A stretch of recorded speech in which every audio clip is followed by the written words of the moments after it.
Aleluia. Glória a Deus. A graça e a paz, queridos. Que tempo precioso. 9 anos, hein?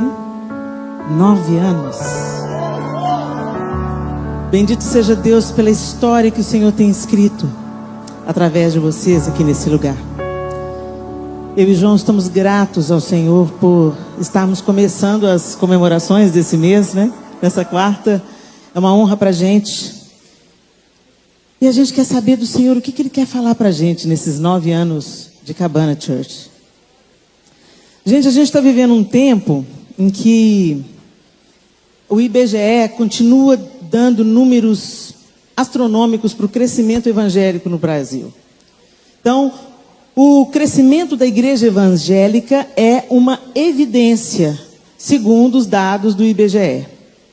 Mas um outro número também está crescendo, tanto quanto o número de evangélicos no Brasil. O número de pessoas que se autodenominam sem religião ou desigrejados. Bom, quando a gente vai ouvir essas pessoas, a gente percebe claramente que não é do nada que as pessoas estão saindo da igreja e não indo a nenhuma igreja. As pessoas estão desigrejadas e falam, quer saber? Eu vou adorar a Deus na minha casa, porque lá não vou ter que lidar com certas decepções. Eu vou adorar a Deus na minha casa, eu e a minha família, e está tudo certo. E tudo. Quando você vai conversar com essa pessoa, você percebe claramente que o embasamento para essa decisão ou é uma decepção, um abuso de autoridade, algumas experiências traumáticas que, sim, acontecem em igrejas. O contato com igrejas não saudáveis, né? Porque igreja, gente, igreja não é um lugar de perfeição, não. É um lugar que todo mundo está caminhando, buscando a perfeição que é Jesus. Nós estamos imitando o Mestre, caminhando de fé em fé, de glória em glória, até ser dia perfeito. Mas nós aqui, cada um está numa fase.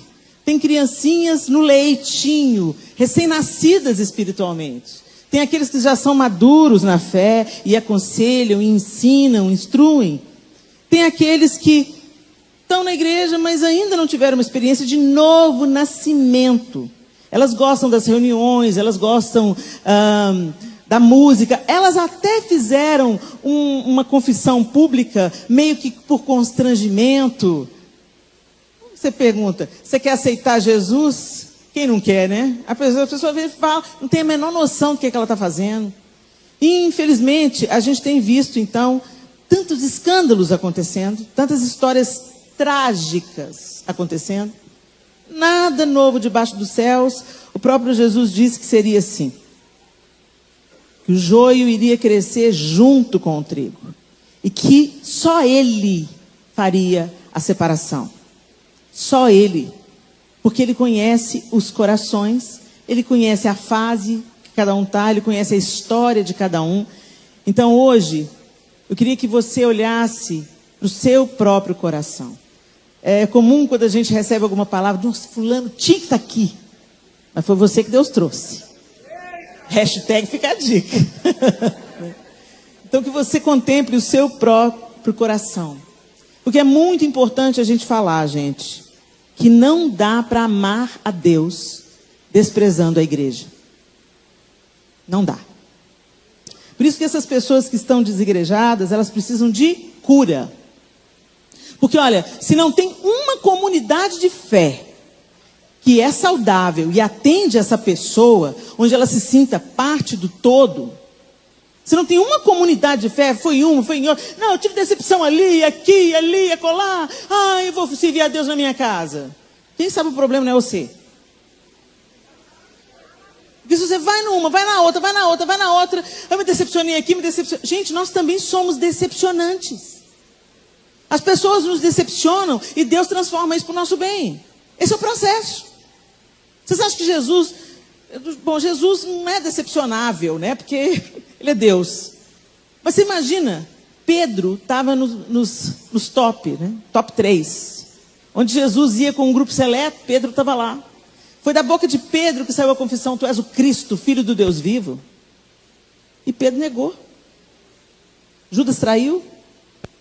E E quando Jesus ressuscita, ele fala: diga a Pedro e aos outros. Jesus não excluiu Pedro. Jesus não descartou Pedro. Até Judas, quando veio trair Jesus, beijou Jesus e Jesus fala para ele: aqui vens, amigo. Jesus não estava sendo irônico. Ele estava sendo debochado. Jesus estava dizendo: eu sei o que você está fazendo, mas isso não muda quem eu sou.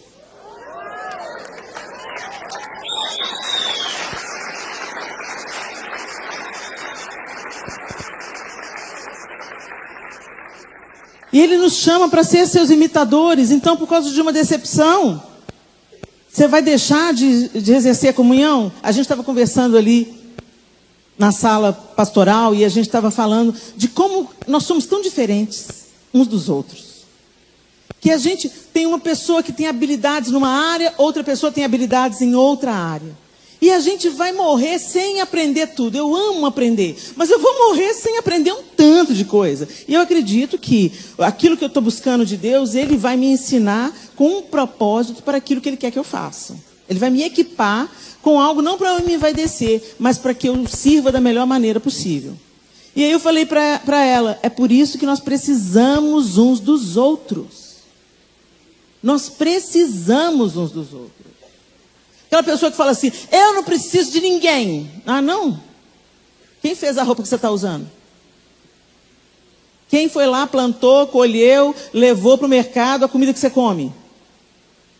É inútil a gente querer independência total, porque nós vivemos em uma rede de interdependência. E a igreja não é diferente. Mas aqui, o que deveria nos reger é o amor de Deus. E às vezes os escândalos tomam mais vulto. Você escuta falar muito mais do escândalo do que das coisas boas, sim ou não? É interessante que tem uma frase, né, que é atribuída a muitas pessoas. Foi atribuída ao Papa Francisco, foi atribuída a Martin Luther King. Ninguém sabe exatamente quem foi o primeiro que falou a frase, mas a frase é o seguinte: é mais fácil ouvir uma árvore que cai na floresta do que centenas que estão crescendo. E é fato.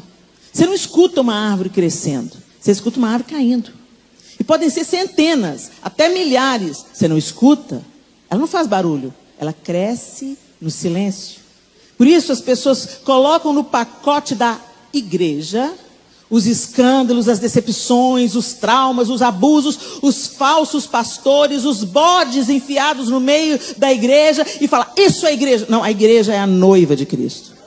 E é impossível você amar a Cristo e não amar a sua noiva. Impossível. Eles são inseparáveis, porque Ele mesmo falou que nós somos o corpo dele. Então você não separa a cabeça do corpo. Então quando você fala: eu não quero, eu posso servir a Deus na minha casa, você está dizendo não para a comunhão da igreja. E eu não estou dizendo: você tem que participar de uma igreja grande. Não.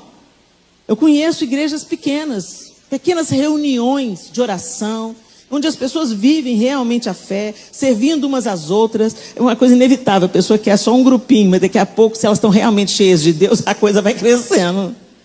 Não tem como evitar. Por quê? Porque o mundo está carente de Deus. O mundo está carente de Deus. Começou com 12. Olha aí. Glória a Deus. Glória a Deus. Então, a gente tem que ter essa consciência, gente. Essa história: eu sou a igreja. Você é a igreja quando você está do lado dos seus irmãos, quando você está inserido num corpo. Não adianta um dedo sair pulando por aí falando assim: eu sou um corpo. Não, não é não, você é um dedo decepado. Mas é essa a realidade que a gente está vivendo. E às vezes você veio aqui no culto hoje na cabana porque você está decepcionado com a sua igreja. Deixa eu te lembrar uma coisa: você também é decepcionante, mas a graça, a misericórdia, a bondade de Deus está disponível para você. E se está disponível para a gente, está disponível para o outro também. Deixa eu só abrir um parênteses aqui, né, gente? Eu não estou querendo respaldar aqui falsos mestres, falsos ensinos, lobos em peles de cordeiro. Agora, como é que você discerne um falso evangelho do evangelho de Jesus Cristo? Conhecendo o evangelho de Jesus Cristo. Você conhece a verdade para identificar a mentira. Um joalheiro, ele identifica uma falsificação porque ele conhece profundamente o brilho de uma joia, de uma pedra preciosa. Ele sabe o que é verdadeiro e o que não é. Mas por quê? Para ele identificar o falso, ele precisa conhecer o verdadeiro. E lá em Filipenses, no capítulo 1, antes de eu ler a carta do apóstolo Paulo aos Filipenses, os filipenses têm até uma conversa aí, que eles falam que Filipenses, a igreja preferida do apóstolo Paulo. A carta aos Filipenses é tão fofinha. A carta aos Coríntios, pum. A segunda Coríntios, pá. Né? Só chibata. Mas Filipenses é que é a gracinha. Filipenses, o apóstolo Paulo escreve com gratidão, com ações de graças pela vida da igreja em Filipos. Filipos, gente, era uma cidade estratégica, localizada na Macedônia, que hoje é a Grécia. Era uma colônia romana importante naquela época. Era um centro militar, comercial, habitado por muitos cidadãos romanos. E não havia lá em Filipos sinagogas, então muito provavelmente o número de judeus naquela localidade eram menores. Então, os gentios foram alcançados ali pelo Evangelho, pelo próprio trabalho do apóstolo Paulo, na sua segunda viagem missionária. O apóstolo Paulo recebe a incumbência de Jesus, se prepara e ele sai, ele rompe a bolha do judaísmo e sai para anunciar as boas novas aos gentios. Por causa disso que o Evangelho chegou até nós, né? E aí ele faz as suas viagens missionárias. Eu imagino quão difícil. Nós acabamos de percorrer o segunda e terceira viagem missionária do apóstolo Paulo. Ano passado a gente fez a primeira. E, gente, as distâncias, eu fico, meu Deus, ele fez isso no lombo de um animal ou a pé? Onde que ele dormiu? Como é que ele comeu? Será que eles montavam acampamento? A precariedade daqueles dias, até mesmo em estradas, apesar de estar debaixo do Império Romano, que abria estradas, mesmo assim, o risco de assaltos, ele deu a vida. Ele deu a vida para que o Evangelho fosse propagado. Então ele fundou essa igreja, e os primeiros convertidos dessa igreja foram uma mulher, uma escrava que tinha sido liberta de um espírito maligno, e um carcereiro e a sua família. Pouco provável, né? Começou com 3 improváveis. Mesmo a Lídia sendo uma mulher rica, provavelmente, Lídia era uma mulher numa cultura que discriminava mulheres. Aí, 2 mulheres, uma endemoniada, né? E um carcereiro à sua casa. E essa igreja, que começou com gente comum, gente improvável, se transformou numa igreja forte, numa igreja generosa. Então, a carta aos Filipenses, ela foi enviada pelo apóstolo Paulo para agradecer pela ajuda financeira. Muitas vezes a igreja em Filipos enviava donativos para sustentar o apóstolo Paulo. Ele não pedia nada. A igreja tinha essa consciência e mandava para ele. Ele também escreveu a carta aos Filipenses para incentivar a perseverança e a alegria. Vocês são alegres, então persevera, vai, continua sendo sal, continua sendo luz, continua brilhando, porque vocês são demais. Eu tenho visto o bom testemunho de vocês, o amor de vocês, eu tenho visto a generosidade de vocês. Então, em nome de Jesus, continua. Ele também fala da unidade, da humildade na igreja. Haviam algumas tensões internas, que você pode ver lá no capítulo 2, nos primeiros versículos, no capítulo 4 também. E Paulo exorta os crentes em Filipos a viverem em harmonia uns com os outros. As diferenças vão existir, mas é nessas diferenças que nós seremos aperfeiçoados. Não olha para a diferença como um fator de separação, mas um fator de, sabe, como ferro ao ferro se afia, assim o homem ao seu companheiro. Não é isso que a Bíblia diz? Nesses relacionamentos difíceis é que o nosso verdadeiro cristianismo floresce. É ali que você tem que perdoar, é ali que você tem que dar a túnica e também a capa. É ali que você tem que andar a segunda milha. Porque você amar quem pensa igual a você, quem é igual a você, quem concorda em tudo com você, que virtude há nisso, a palavra de Deus diz. Não há nenhuma virtude. Até aqueles que não creem fazem o mesmo. Mas com a gente é diferente. E a gente, além de todas as questões que a gente atravessa na igreja, a gente também está num tempo de uma extrema polarização. Então, eu sou de esquerda, eu sou de direita, você é meu inimigo, eu quero te matar, eu quero que você morra. Gente, nós somos do Senhor. Nós somos do Senhor. E nós não podemos ser paralisados. Não estou dizendo que você não deva ter uma consciência política, escolher os seus representantes com responsabilidade, orar pelos governantes. Mas acontece, gente, que o nosso rei é Deus. É diante dele que a gente se curva.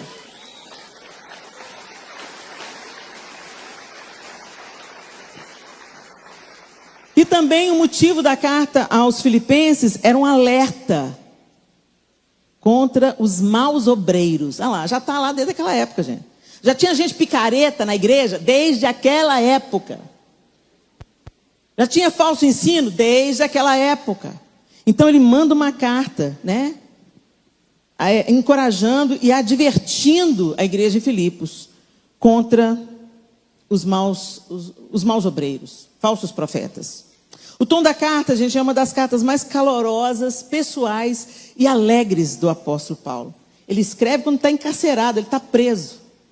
Mas ele escreve uma carta cheia de amor, pessoalidade e alegria. Mostra uma relação de afeto extremo com a igreja em Filipos. E aí, lá em Filipenses, no capítulo 1, no verso 27, diz assim: o mais importante é que vocês vivam em sua comunidade de maneira digna das boas novas de Cristo.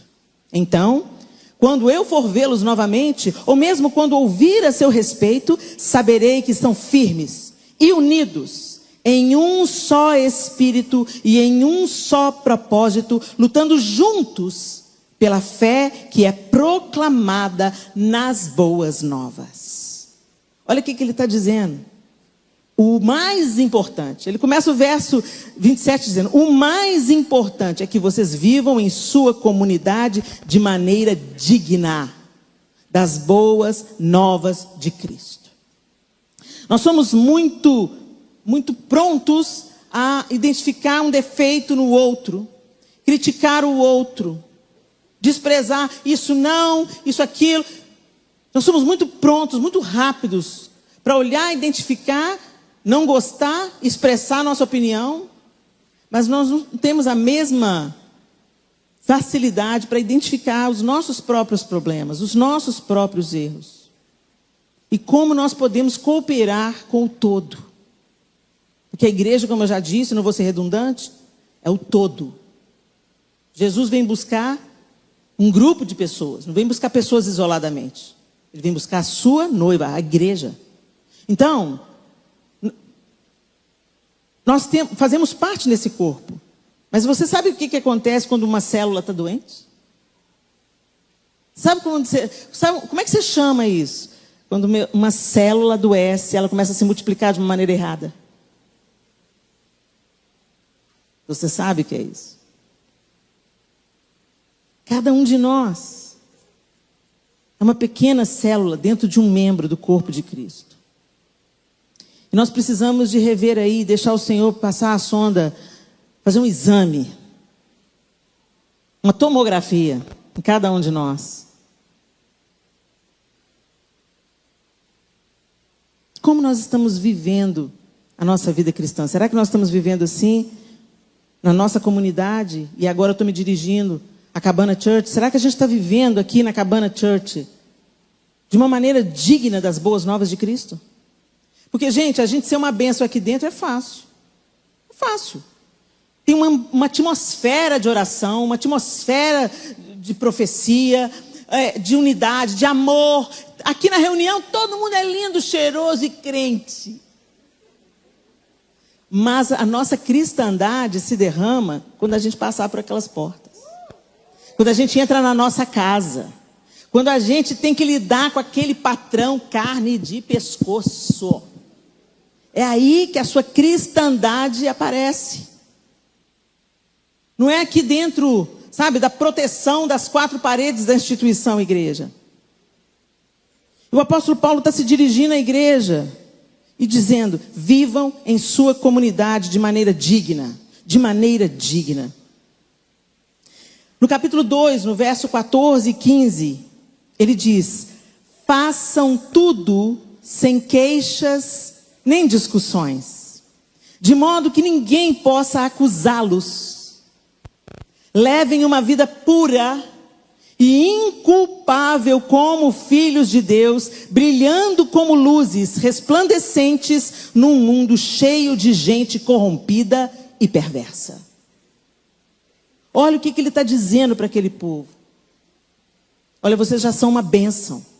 Vocês são generosos. Vocês são alegres. Vocês são motivo de aquecer o meu coração. Mas eu quero dizer para vocês uma coisa importante. Para de queixar. Para de discutir. Não gasta tempo com isso. Gente, no fundo de toda discussão e de murmuração está o orgulho. Está o ego. Toda vez que o ego é ferido, ele fica dodói, ele grita: me ofenderam. Não foi o seu espírito que foi ofendido. O que foi ofendido foi o seu ego. Mas às vezes o ego é que está mandando na gente, e não no espírito, não o espírito. Nós não estamos sendo ministrados no espírito o suficiente para nos fortalecermos e discernirmos como nós devemos reagir. E gente, a gente não reage por pensamento. A gente constrói uma vida de uma maneira que na hora que a gente precisar, a gente vai derramar do que está cheio. Então a reação é isso. É a sua resposta, é o que você derrama quando a vida te sacode. E como que nós estamos, o que nós estamos derramando quando a vida sacode a gente? O que a gente derrama no trânsito? O que a gente derrama dentro de casa? Quando os nossos filhos nos veem fora do ambiente da igreja?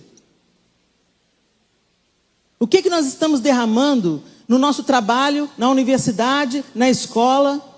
Como cidadãos, o que nós estamos derramando? E o Senhor chama a sua igreja, como Paulo chama aqui a igreja em Filipenses, a viver de uma maneira digna do Evangelho, a viver sem discussões, de modo que ninguém possa acusá-los. De onde que vem essa acusação? Daqueles que nos observam. Tem muito evangelho de palavras, mas não tem um evangelho na vida. O nosso evangelho, gente, Jesus veio anunciar a salvação e o seu evangelho. Sim, ele ficou lá no céu e mandou anjos fazer o serviço. Ele encarnou. Ele ficou 30 anos no anonimato, sendo gente, sendo vizinho, sendo filho, ajudando a mãe, os irmãos, sendo gente. Mas a gente não quer se misturar. A gente faz a nossa seleção. Os salvos, os ímpios. E Jesus ia comer com os ímpios. Então, quando a gente vai observar bem a nossa fé, a gente está parecendo mais com os fariseus, que confiavam na sua justiça própria, do que no próprio Jesus. Tem gente querendo ser mais espiritual que Jesus. A vida é prática, gente. O evangelho é na prática. O amor é na prática. Eu posso falar para o João: eu te amo, João. Eu te amo. E trair ele. Isso é amor? Eu posso falar: eu te amo, João, e negligenciar ele. Falar com ele só uma vez por semana. Isso é amor? O amor é o que o amor faz. Será que o mundo hoje tem argumento para acusar a igreja? Porque como eu disse, como a frase disse aqui, a frase famosa diz: não se escuta as árvores crescendo silenciosamente, mas elas precisam estar crescendo. A gente não faz para ser visto pelos homens, a gente faz para ser visto pelo Senhor, e Ele respaldar as nossas obras, dando crescimento à sua igreja. É a igreja silenciosa que vai tampar a boca de um acusador. Não é a igreja escandalosa. É a igreja silenciosa. E como que a igreja silenciosa trabalha? Visita um enfermo. Enxerga uma moto que está precisando de uma reforma e eu tenho condição de dar uma nova. Percebendo que a irmã está com o marido desempregado há 2 anos e ela não deixa de ser mulher. Ela gosta de uma brusinha. Ela gosta de uma sandália nova. É visitar aquela mulher que está no puerpério, está se recuperando de um parto, às vezes está traumatizada, está depressiva. Você vai lá, lavar as vasilhas, passar o pano no chão, amar na prática. Cabana Church, o Senhor te chamou nesses 9 anos para amar na prática.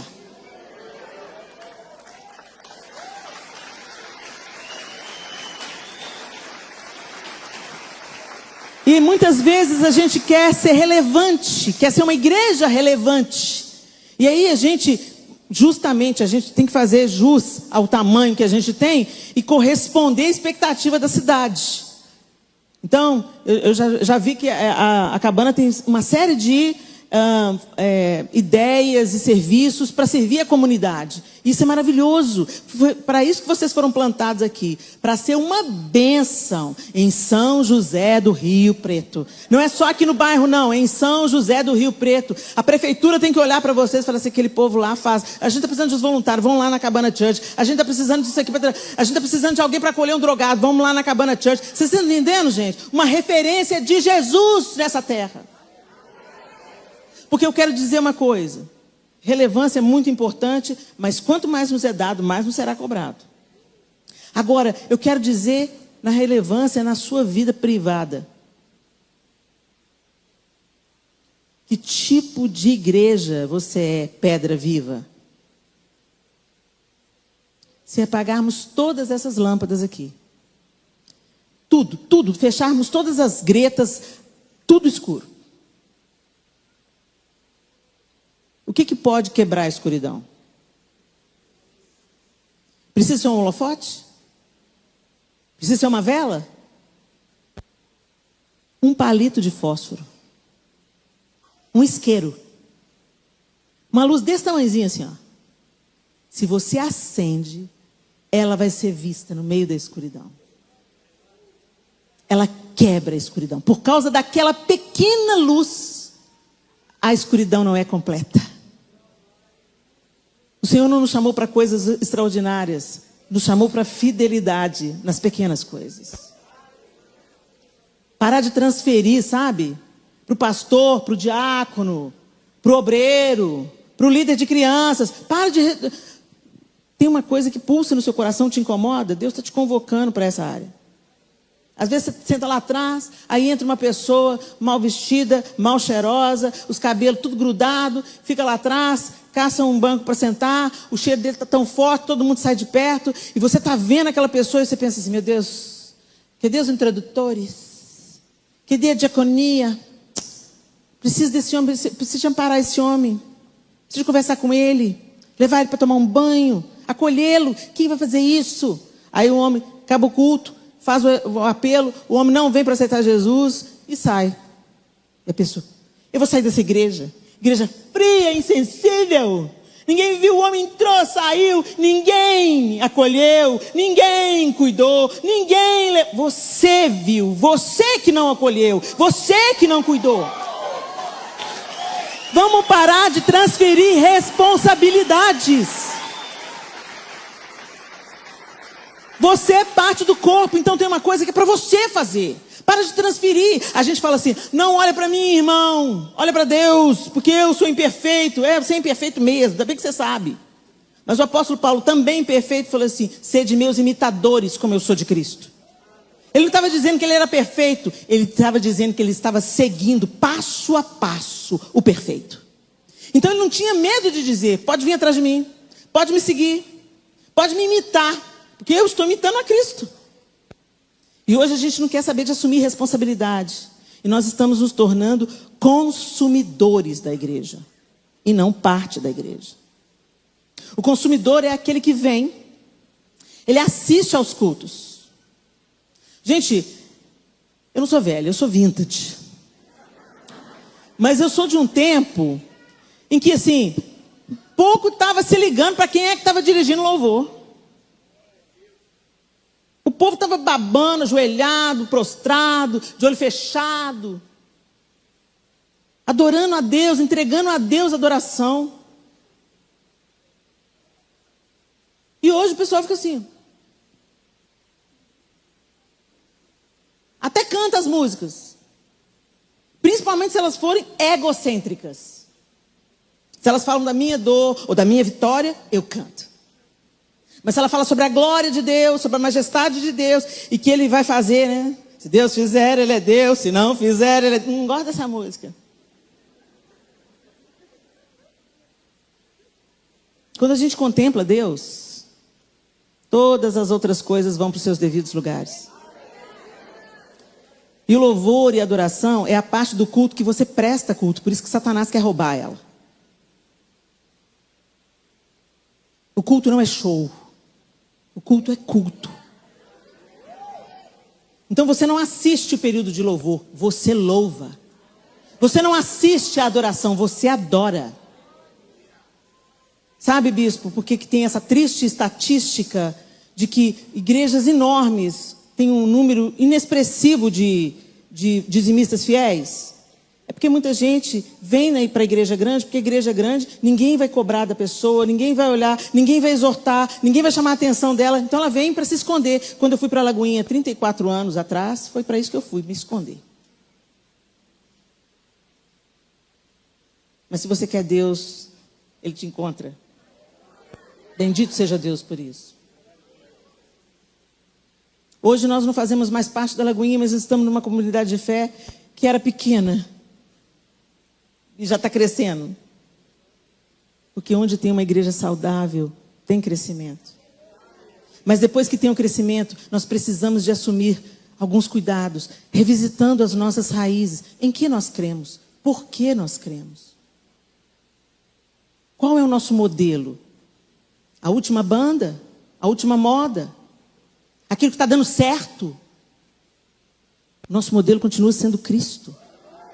Ele é o padrão. Ele é o modelo. Então você pode ter uma série de coisas legais acontecendo no culto público. Você pode ter as paredes pretas e Deus está nem aí para a cor da parede. Não para de demonizar a parede preta. Mas ok, tem parede preta, tem LED. Última tecnologia. Poxa, a gente quer oferecer a Deus a excelência. Mas isso tudo perde valor se o coração está torto.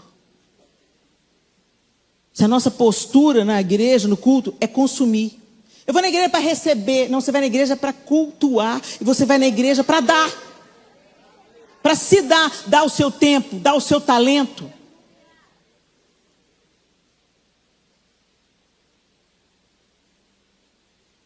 Muitas vezes nós nos voltamos contra os nossos próprios irmãos. Por causa do nosso ego, como eu já disse. Isso acontece também dentro da igreja. Mas isso não é novo também. Aconteceu lá no jardim. Caim e Abel ofereceram sacrifício. Igualmente. Um deu das primícias, o outro deu uma oferta. O coração de Caim já estava insatisfeito antes da oferta. E aí, quando Deus aceita a oferta de Abel, mas rejeita a oferta de Caim, o rosto de Caim cai. A expressão ficou triste. E Deus fala para Caim: por que o seu rosto está desfigurado? Por que caiu o seu semblante? Nada. Era a hora boa dele falar: o senhor, estou chateado. Por que o senhor ofereceu? O senhor aceitou a oferta de Abel, não aceitou a minha? Mas não, ele não responde para Deus. E Deus fala com eles: olha, o pecado jaz à sua porta. E cabe a você dominá-lo. O pecado de Caim, gente, não foi ódio de Abel. O pecado de Caim foi ódio de Deus. Quando eu me volto contra uma criatura que foi feita à imagem e semelhança de Deus, no fundo, ou às vezes no raso, você se levanta contra o próprio Deus. Porque o seu irmão aí, mesmo sendo essa pessoa difícil, ela é tão amada por Deus como você é. É por isso que o Pai Nosso é Pai Nosso, não é Pai meu. Pai Nosso. A gente tem uma visão de evangelho tão triunfalista e tão egocêntrica que a gente quer a bênção para a gente, a profecia para a gente, a vitória para a gente. Mas na igreja do Senhor Jesus não é assim, gente. Não é individualismo. Enquanto Deus está me abençoando, está me provendo, está me curando, Ele vai fazer isso reverberar na vida de todo mundo que está perto de mim, na vida para todo mundo que eu vou testemunhar, onde eu andar. Vai, sabe, o tapeceiro está tecendo ponto a ponto. Mexe comigo, mas vai mexer com os meus filhos. Mexe comigo, mas vai mexer com o João. Vai mexer com o púlpito, com aquilo que eu prego. Vai atingir pessoas. Não é só sobre nós. Então nós precisamos viver em comunidade e com a consciência plena de que quando nós nos voltamos contra o nosso irmão, nós estamos nos levantando contra o próprio Deus.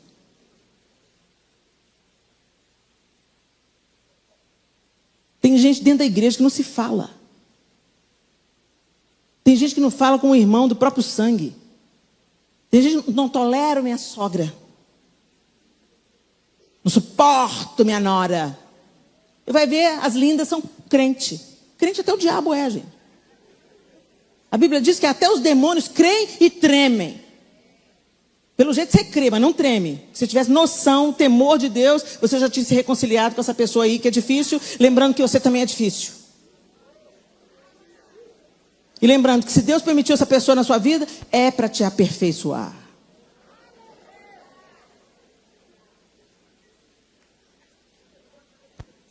Hashtag. É tempo de nós brilharmos, da nossa luz resplandecer. Jesus resplandecer na nossa vida.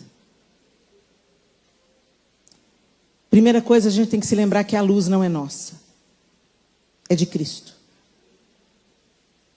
Lá em Coríntios, 2 Coríntios 4:6 diz: Deus brilhou em nosso coração, na face de Cristo. Em resumo, o versículo fala isso.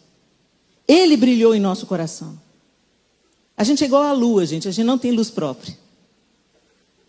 A gente reflete a luz do astro maior, do sol da justiça. A gente é um reflexo dele. A luz que nós refletimos vem de Cristo. Então, como é que a gente reflete? O sol, a luz do sol incide sobre a lua e ela reflete na terra. A luz de Cristo incide sobre nós, ou seja, nos atinge, nos transforma, nos cura, nos liberta para a gente mesmo? Não. Para a gente refletir para a terra. Para todas as pessoas ao nosso redor. Você é luz no Senhor? Você é luz no Senhor? Você tem refletido Jesus? Onde que a gente precisa de brilhar, gente? No meio das trevas. Eu já falei, não vou ser redundante, brilhar aqui dentro é fácil. Ser crente na igreja é fácil. Ser crente na frente do pastor é fácil. É aquela mãe: pastor, posso ajudar em alguma coisa? Eu amo servir. O que eu preciso fazer, pastor? Uma bênção, irmãzinha. Aí trabalha na igreja o dia inteiro, tem a conferência de mulheres, mexe na decoração, vira a madrugada, servindo. Aí chega em casa cansado, o marido: ô, bem, ainda bem que você chegou, esquenta uma janta pra gente. O quê? Você está pensando o quê? Que eu sou sua escrava? Olha, eu fiquei na igreja o dia inteiro, estou toda ralada, minhas mãos estão queimadas, e você está aí à toa na vida. Ah, essa aí você de verdade, linda. Essa aí que o céu e o inferno estão assistindo. Gente, Jesus, toda vez que ele confrontou os fariseus, é porque os fariseus eram por fora, não era por dentro. Vocês estão preocupados de lavar a mão? O que contamina o homem não é o que entra, não. É o que sai. Porque ele procede do coração. A obra que Deus tem que fazer em nós, gente, começa dentro, para depois derramar. E para isso a gente tem que se expor à luz do sol da justiça. E para quem que a gente deve brilhar? Para aqueles que estão em trevas. A gente estava no aeroporto hoje vindo para cá. E a gente ia ter um gap entre os voos de 1h30, mais ou menos. Entre 1h30 e 2 horas. O João falou: vamos tomar um café? Porque a gente acordou muito cedo. Vamos tomar um café, vamos. Aí entramos numa cafeteria, tinha muita coisa fechada ainda, mas tinha uma cafeteria aberta. E quando nós entramos, aí eu fui procurar uma mesa para sentar. E as mesas estavam praticamente todas com xícara suja, resto de pão, resto de salgado. É uma cafeteria lindinha, bem decorada, mas todas as mesas, tinha 2 mesas limpas, as outras estavam sujas por causa das coisas que estavam em cima. E a fila do caixa é enorme. Aí o João falou, vou para a fila, vai escolhendo aí o que você quer, que eu vou para a fila, você me fala. Tá bom. Escolhi o que eu queria, fui lá, falei com o João, e naquele tempo eu fiquei observando. O menino estava sozinho trabalhando. Era um rapaz trabalhando no caixa, e ele vendia no caixa, atingia 3 no caixa, aí ele tinha que parar tudo, ir lá, fazer os cafés que ele tinha acabado de vender, preparar os cafés, tinha que esquentar torrada, tinha que pôr torrada. Ele estava em apuros. Eu falei, meu Deus, hoje ele está sozinho. Às vezes o colega de serviço faltou. Às vezes são 3 e deu ruim com 2. Eu lembro que aí tinha uma moça que estava limpando, tipo, o todo, sabe? A praça, os outros lugares também. Ela falou assim, você está sozinho hoje? Ele falou assim, tô. Ela falou assim, nossa, que luta. E foi embora. Aí o João está lá comprando e tal. Quando o João acabou de comprar, e aí ele foi preparar. Ele está preparando, aí chegou um cara lá e falou assim, aqui, eu quero. Senhor, eu estou preparando aqui. Tudo bem, aqui, eu tenho que avisar o senhor, vai demorar. Vai demorar por quê? Vai demorar porque eu estou sozinho, senhor. Só tem eu aqui hoje para atender o caixa e para preparar os cafés. Aí o cara, a gente paga caro em aeroporto e não tem ninguém que atender a gente. É culpa do menino, gente, que os colegas não foram trabalhar? Aí eu fiquei olhando para aquilo e falei assim, eu tenho que ajudar esse menino de alguma forma, meu Deus. Não dá para eu entrar lá na cozinha, ele não vai deixar. Aí o que eu comecei a fazer? A limpar as mesas. Então eu fui catando as coisas, os papéis, jogando no lixo, o João foi me ajudando. Fomos catando as coisas, limpando a mesa e tal. Coisa simples. Não tem glória nenhuma nisso, não. Eu não faço isso lá em casa, tirando a mesa. Por que eu não posso fazer lá no restaurante para livrar o menino do apuro? Quebrou minha mão? Não. Aí fomos, eu fui colocando, né, no balcão, porque não podia entrar lá dentro. Então eu fui empilhando, e aí eu tirava todos os lixos para diminuir o trabalho deles. O lixo eu jogo, ele só vai ter que pegar a louça suja. Aí as mesas ficaram tudo limpinhas. Aí eu fui lá, arrumei as cadeiras, fiquei tão feliz, glória a Deus, eu cooperei. Aí chegou um abençoado. O abençoado com o filhinho dele, abençoadinho. Ah, Jesus! Sua imagem e semelhança, né, Senhor? Diga se a sua imagem for restaurada nele, vai ser lindo. Mas quando a imagem de Jesus não é restaurada em nós, gente, a coisa fica treva mesmo. Ele é alvo do amor de Deus? Certamente. Às vezes até irmão, não sei. Às vezes até irmão. Família tem de tudo, né?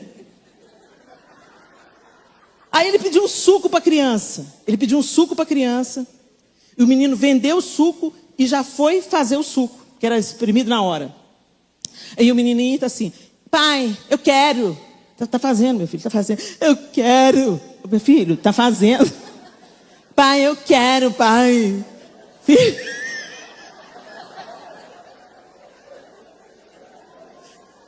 Está fazendo, olha lá o moço fazendo, olha. Aí o moço ligou o liquidificador, né? Olha lá, o moço ia bater a laranja com outra coisa, sei lá. Aí, olha lá, tá vendo? Aí pegou ele no colo, olha lá, o moço está fazendo já vai ficar pronto. Eu quero agora. Aí eu parei de olhar para não pecar. Eu tenho netos. Beleza. Aí, já tinha limpado tudo, certo? Quando ele entrou na loja com o filho, ele viu eu e o João tirando as mesas. Ele ainda pegou a gente fazendo isso. Ele sabia que o menino estava sozinho, que o menino já tinha falado para ele. Beleza.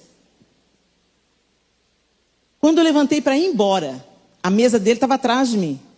Quando eu levantei para ir embora, a mesa dele tinha uns 15 sacos de açúcar. Gente, além de, né, fazer mal para a criança, imagina 15 sacos de açúcar refinado num suco. Deixou tudo lá. A mesa estava imunda, resto de açúcar, resto de suco e saquinho de açúcar para tudo quanto é lado. Caladinha, Helena, para Jesus te dar vitória. Aí fomos saindo. Falei, João, vamos. Aí peraí, João, não dou conta não. Voltei. Catei o saquinho. Enquanto eu estava catando o saquinho, o menino não falou nada comigo. Não precisa. Eu queria ajudar ele, servir a ele. Mas eu não fiz por causa dele. Eu fiz por causa daquele que eu carrego dentro de mim. Então, seja a solução, meu irmão. A igreja é a solução do mundo. Não é a política, é a igreja. Então, seja a solução na sua área de alcance. Seja alívio na sua área de alcance. Eu sei que o meu tempo já estourou, mas eu quero só contar mais uma coisa para vocês. Eu e o bispo, hoje estávamos falando sobre as 7 igrejas do Apocalipse, né? E as 7 igrejas do Apocalipse, entre elas está Laodiceia. E Jesus manda as cartas, através de João, para as igrejas na Ásia. As igrejas que o apóstolo Paulo tinha fundado, os discípulos tinham fundado ali na Ásia Menor. De Éfeso sai a fundação das outras igrejas. E Laodiceia era uma cidade muito rica. Muito rica. E por que Laodiceia era uma cidade muito rica? Porque ela detinha o comércio de remédio para os olhos. Então ela era uma especialista em oftalmologia. Também na cidade de Laodiceia produzia-se lã negra, uma lã rara, caríssima. Então, lá também tinha as instituições financeiras, porque onde tem dinheiro tem banco. Então Laodiceia, a cidade de Laodiceia, né, se achava. E a igreja do Senhor em Laodiceia se achava também. Estava junto. E Jesus manda essa carta para Laodiceia, e ele vai exortando Laodiceia, usando o ambiente que ela vive. Você pensa que é rica? Mas você é cega, pobre e nu. Cega, uma cidade que é especialista em oftalmologia. Pobre, na cidade mais rica das igrejas. Nua, por quê? Fazia muita lã, tinha lã negra. E ele fala, você não é quente e nem fria, você é morna, e eu estou a ponto de te vomitar da minha boca. E aí a gente pensa que isso é sobre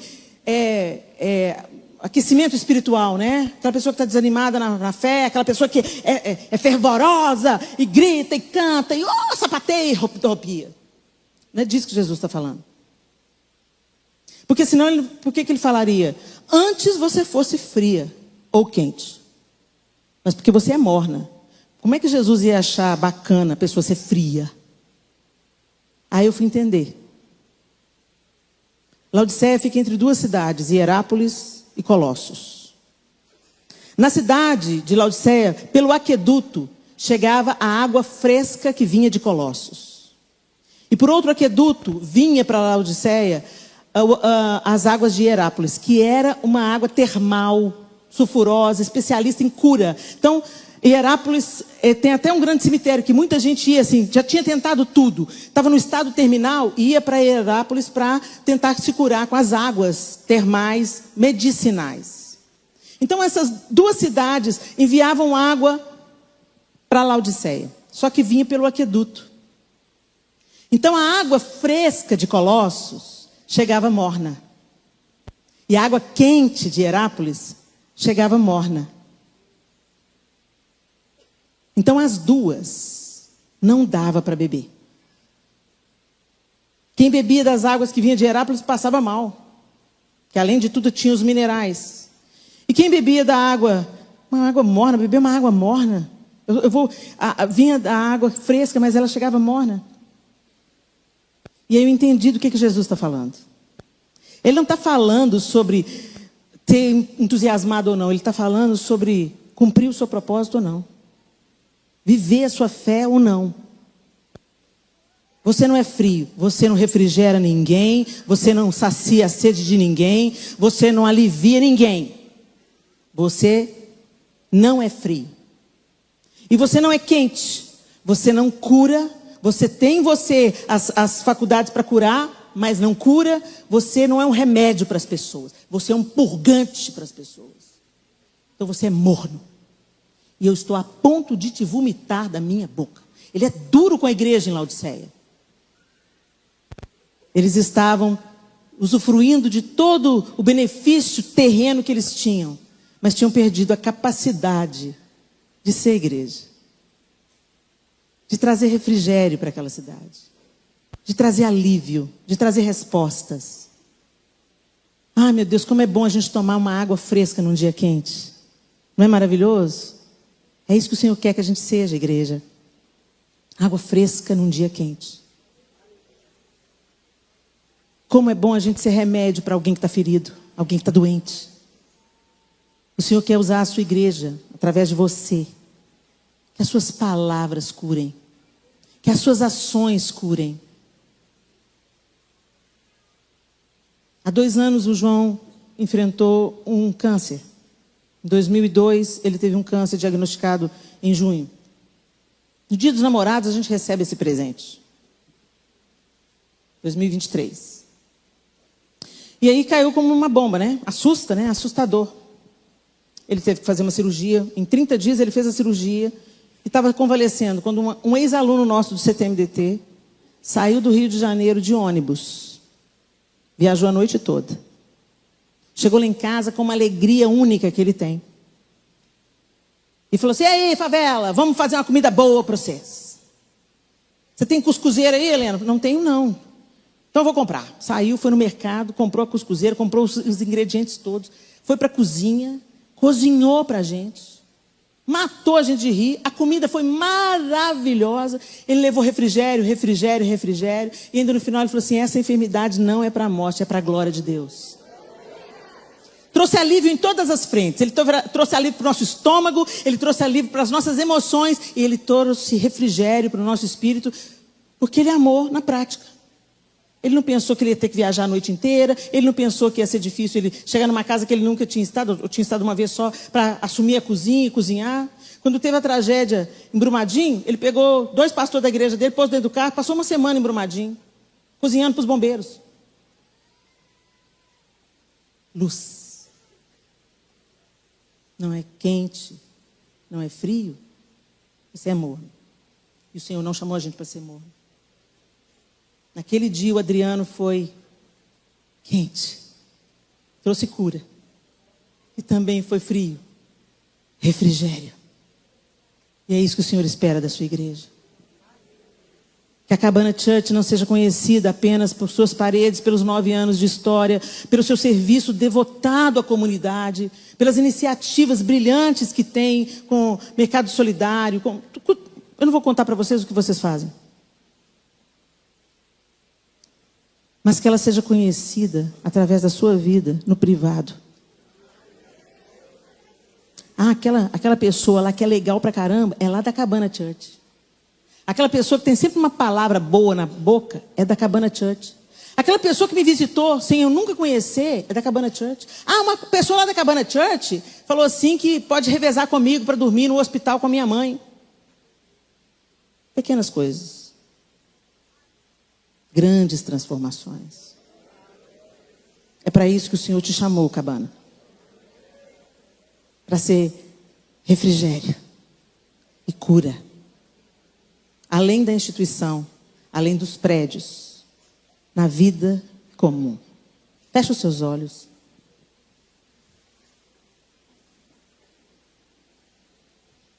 E assim, com os olhos fechados, eu quero que você reflita sobre algumas perguntas. O que em minha vida ainda impede a luz de Cristo de brilhar com clareza? Tem alguma coisa na sua vida que você sente que está impedindo a luz de Cristo de brilhar com mais clareza, com mais intensidade? Não necessariamente precisa ser pecados. Pode ser preguiça, acomodação, falta de iniciativa, covardia, egoísmo, individualismo.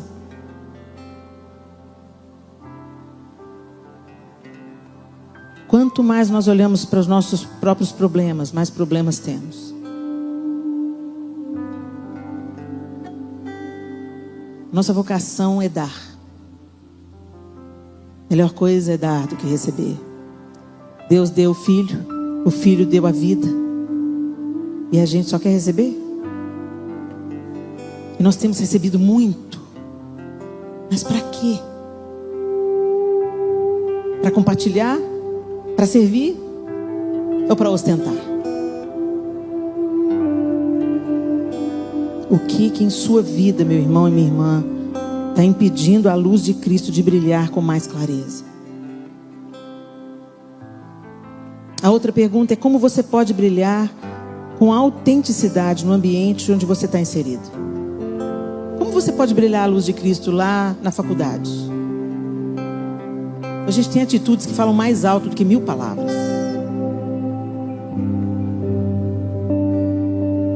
Como é que você pode brilhar dentro da sua casa?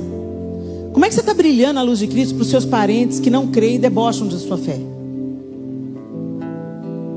Perdoando ou evitando?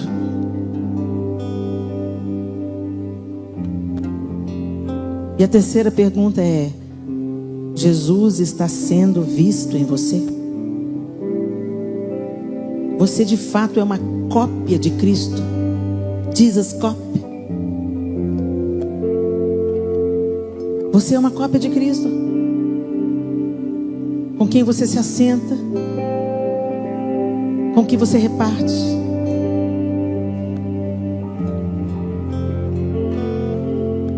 Muitos falsos testemunhos irão se levantar contra a igreja de Cristo. Muita perseguição. E muitos escândalos. Que a igreja verdadeira, que silenciosamente está crescendo, seja o contraponto. Que aquelas pessoas que têm acesso a você entendam que há crentes e crentes, igrejas e igrejas. Que você seja o contraponto. Que a sua vida brilhando quebre a densa escuridão. Senhor, nós te louvamos nessa noite bendita, santa. E nós te adoramos por 9 anos de história. Que história linda, Senhor. Como o Senhor chama o seu filho, restaura o seu filho, cura o coração dele. E ele divide essa cura com todos o que o Senhor colocou diante dele. Eu olho pelo bispo Alex, pela bispa Geise, peço sobre eles a tua sabedoria, graça, favor, direção. Que o coração deles não seja contaminado, mas que eles permaneçam olhando para o modelo, não o que dá certo, o modelo que Jesus deixou para ser imitado. Que essa igreja, Senhor, se levante como uma luz, como instituição grande para servir, mas que através de cada um de nós, a Cabana Church seja pequena para se importar. Para se importar. Ser sal e ser luz, onde há uma necessidade extrema de quebrar a escuridão.